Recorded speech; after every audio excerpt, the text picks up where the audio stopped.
What's up, guys? Back here for the last tournament of the year, the Tour Championship. Um, Before we jump into it, I just want to give a quick thanks to everyone who watched my videos. I'm mostly just doing this for fun and to keep myself honest as I do my work, but I genuinely appreciate everyone who took the time and gave me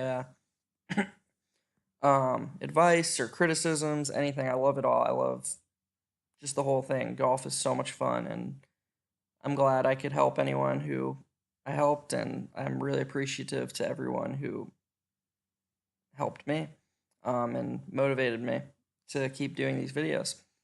Um, we're going to do it a little bit different this week. And the main reason for that is that with the size of the field, you can pretty much make an argument for just about everyone in the field, or you can create a narrative. Obviously, there is. I'm not just saying it's total, coin flip variance fest. Um, there are players who pan out better than others, and of course, you're not just gonna be throwing darts at the wall with who you go with. But I do think that since there's gonna be so much exposure to every player in the field, for the most part, that how you craft your teams is going to be far more important than the players you go with. Your edge is going to come from the uniqueness of your lineups. Um, and so I'm going to talk more about lineup building than I am, the stuff I usually go over. And just with the size of the field, 30 people, I mean, we're going to have time to go over pretty much just about every player. But you'll hear me saying a lot of the same stuff. The tournament is being played at Eastlake again. We have a lot of course history because the Tour Championship is played at Eastlake every year for a while now. It's a par 70 that plays shorter than, I guess, like sneakily shorter than you'd think. And what I mean by that is if you look at the distance, it's 7,400 yards, which is really long for a par 70. But when you then look at the holes, you see three really long par threes, and that kind of adds distance. It makes you think that, oh, they're going to be playing all these long par fours, and you need bombers, and it's not really true.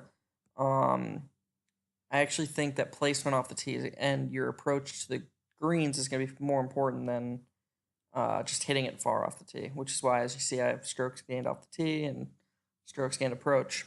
There are Bermuda grass greens, so that's more stuff you're going to want to look into. I saw somewhere that because it's a Donald Ross design, that a close, like a similar course to this is what's it called? The course they played at the Wyndham Championship this year. I'm blanking on it right now, but that's another thing you can use to help you research. Once again, I talked about it 2 weeks ago, but that Future of Fantasy site has all the stuff and I highly recommend looking at it. It has strokes gain leaders on Bermuda grass. It has strokes gain leaders on tough fairways to hit, on longer courses, on Donald Ross designs. It has everything that is relevant to this week. So definitely, if you're watching this video and you like the stuff I give you, I'll link it in the info like I did last week, but I'd definitely take a look at that. Because that's what I use to, beyond the stats that I use to start to build my teams this week. So we're just gonna start like we always do with the top tier of players. We'll go with the first five from 10,000 and above. I mean, like I said, really to open this video, you can sort of craft a narrative for all these guys, right? I mean, Justin Rose is Justin Rose. He has great course history. So what I'm going to do is I'm going to give you reasons not to go with them and sort of try and break down who my favorite of the favorites are. Rose, I think his price and his ownership are reasons to stay away from him. Everybody loves Justin Rose. You can't scare people away from going Justin Rose. Um, and like I'm going to talk about later in the video, ownership and uniqueness is everything in this tournament. So Rose isn't really a great place to start your team, especially when Dustin Johnson is. I mean, Dustin Johnson is definitely better, and he's cheaper. And with all the stuff that's going on with him, I really think his ownership is going to take a dip. And I don't know if you can get Dustin Johnson at like half the ownership. I think I'd go Dustin over Justin Rose. Um, Rory has great course history, and I just think everyone's on the Rory train. And if I was gonna make an argument against Rory, and this will come back to bite me like it did with Bryson, I would just say that he doesn't seem to have it. He's been in contention a sneaky amount of times this year and then just totally wilted. And I mean, he hit the ball great again at the BMW. And then on Sunday, after his crazy Friday or Saturday, whichever it was, I forget what the weather, where he was inside 5 feet nonstop and making everything. He opened with 10 straight pars on a course that he should just destroy. And I don't know. He was hitting it well. I just think there's got to be something mental at this point with it. I know he won the Arnold Palmer, but it's really been a really long time since he's won anything significant. What was it? The 2014 PGA was his last major. I don't know. I would just rather go with one of these bottom two guys. Justin's going to be popular, but Brooks is really flying under the radar here. I saw in a video I watched earlier this week, I think it was Rick, who said that Brooks lost 6 strokes putting at the BMW, which is just ridiculous because he's actually, I mean, I guess he hasn't putted well this year, but he's not that bad. And Brooks can win this tournament, and I just think you'll see when we get down to the crazy value of prices that come in the 7 to 8,500 range. I'm not sure you want to have one of those really, really expensive guys. I mean, you can build teams with both Justin Thomas and Brooks Koepka, or one of them, and have, a really, really, really solid set of teams. Something like you can have Justin Thomas, Brooks Koepka, and Tommy Fleetwood and Jason Day, and there you go. I mean, these are all really, really good guys, and I do think the biggest thing I want to harp on is uniqueness and saving of the money. If you're looking at these top tier guys, I think Brooks is the best play of the 5.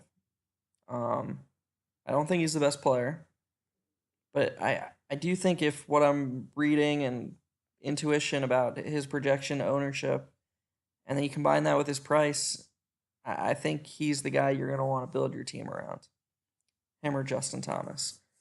I mean, Justin Thomas, I meant to talk about him. I should have followed this up when I talked about Rory, because I think Justin Thomas is almost the antithesis. He's like antithetical to Rory. Whatever Rory doesn't seem to have right now, Justin does. I mean, they're just like, if you're a betting person or you're just a golf fan who likes Justin Thomas, if he's in the hunt on a Sunday, you just believe he's going to get the job done. And I think it's going to be one of my goals for next year. I try to be as objective and as rational as possible, and I know that's not a tangible thing that I can prove, or that I'm sure there's people who roll their eyes when I say things like that, but I do believe that is a thing.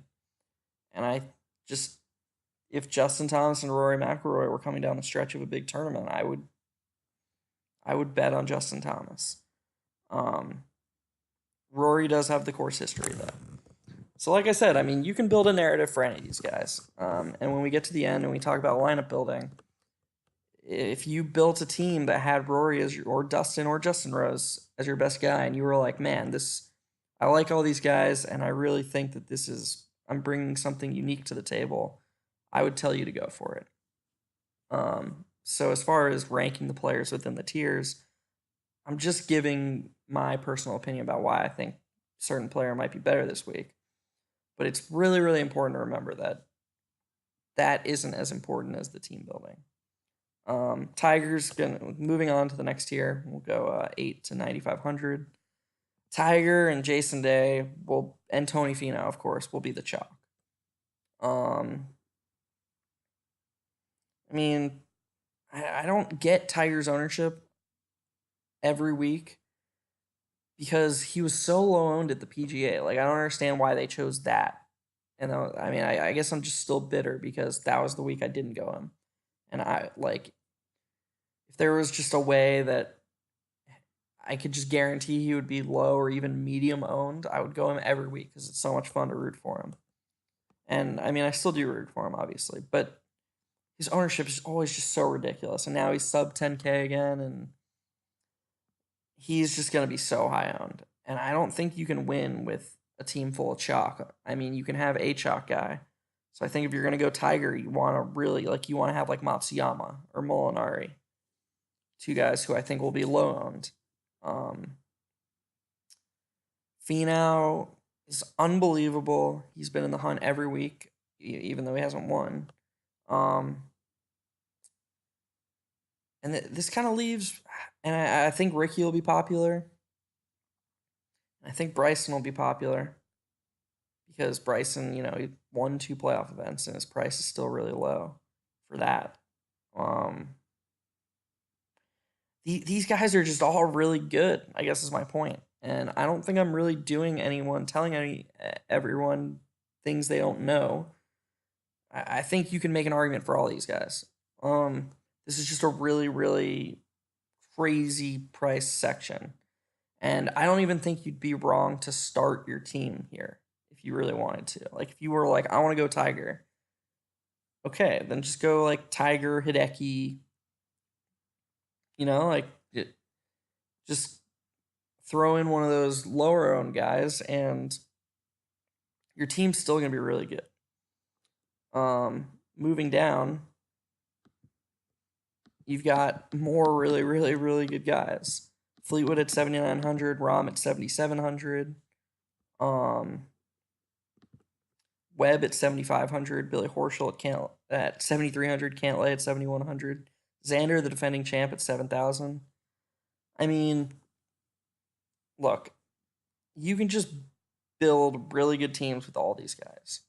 Personally, I like Fleetwood and I like Webb. Fleetwood because I think he's just, I mean, I know it doesn't seem like he put 4 good rounds together. He's played so well. And, I mean, he gains massive strokes off the tee. I mean, he is good at approach. And look at him across the board. He makes birdies. He's just really, really, really good. I didn't mention that, but that's another important thing to remember is this is a no-cut tournament. So, I mean, yeah, you want guys who can win, but guys who are going to make a ton of birdies over 4 rounds, whether they're, you know, contending or not. That's important to consider.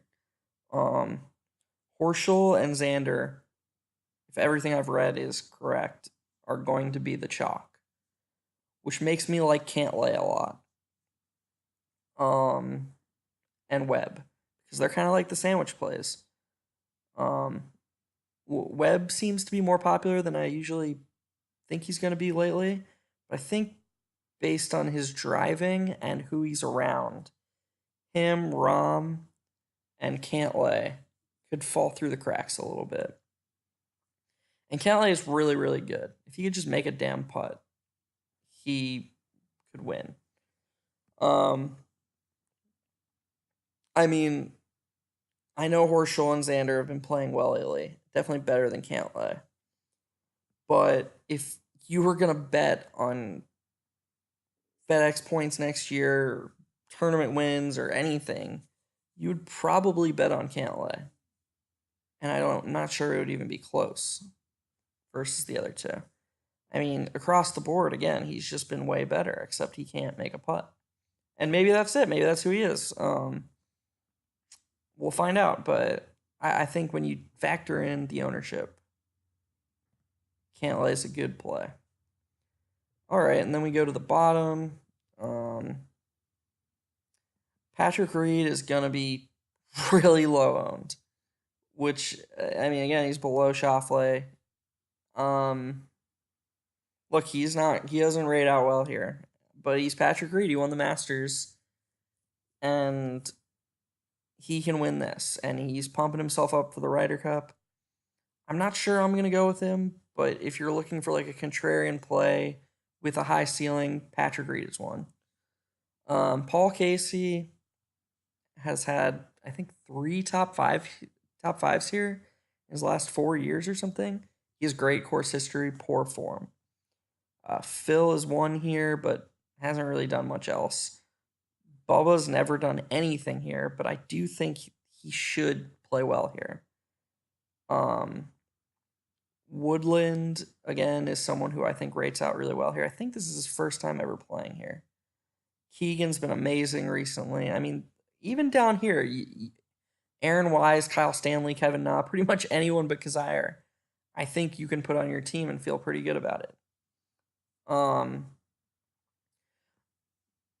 So I keep saying it, but when you're building your teams, kind of just pick the guys you like and then leave a bunch of money left over.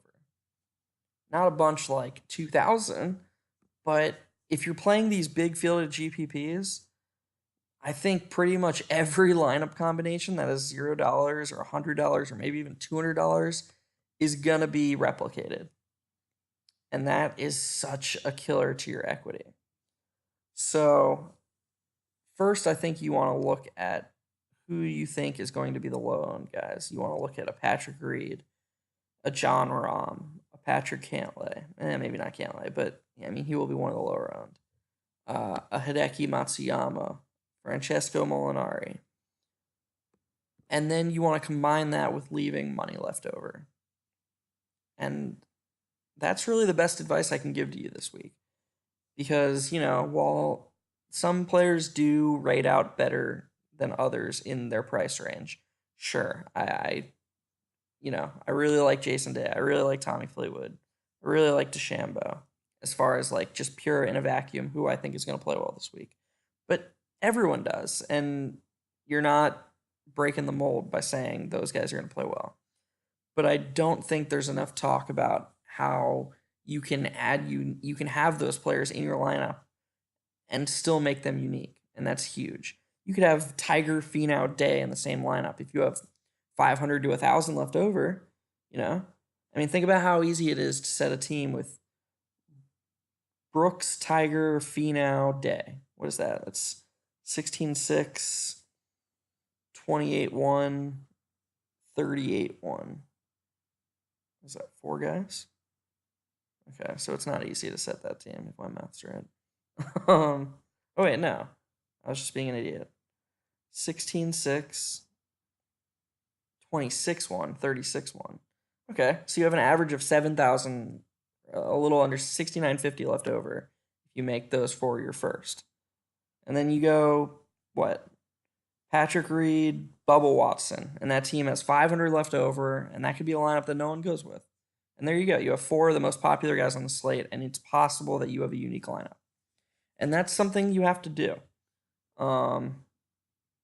to really, really give yourself a shot this week.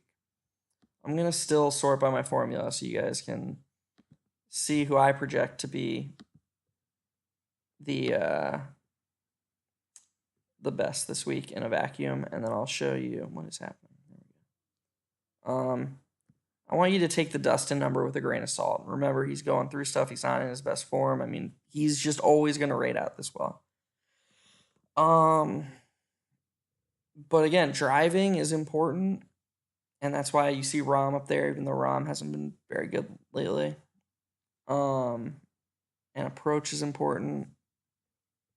And yeah, I really just feel like I'm beating a dead horse, and I know this isn't gonna come out as my best video, but and I'll show you my formula sorted by price, which is, here you go, the value guys. Aaron Wise, I didn't really talk too much about him, but I do like him this week. And yeah, that's gonna be it for this week. I'm sorry that this wasn't my best effort.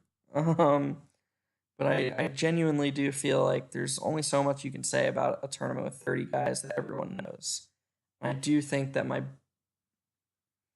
most advice I can give, the best advice I can give, is about lineup construction. Please, please, please keep that in mind when you're building your team. Because if I know you can look at so many different teams that have 0 left over and be like, holy crap, this is the team. But you're not gonna be alone in that thinking. And so I just want to caution you and really, really stress that how important it is to have a unique team. To, even if you think it's 90% as good, if you can guarantee that it's going to be the only one, then that's where it makes up that value. And lastly, I'm going to end it the way I started it and just say thank you. I think I started my video that way. I hope I did.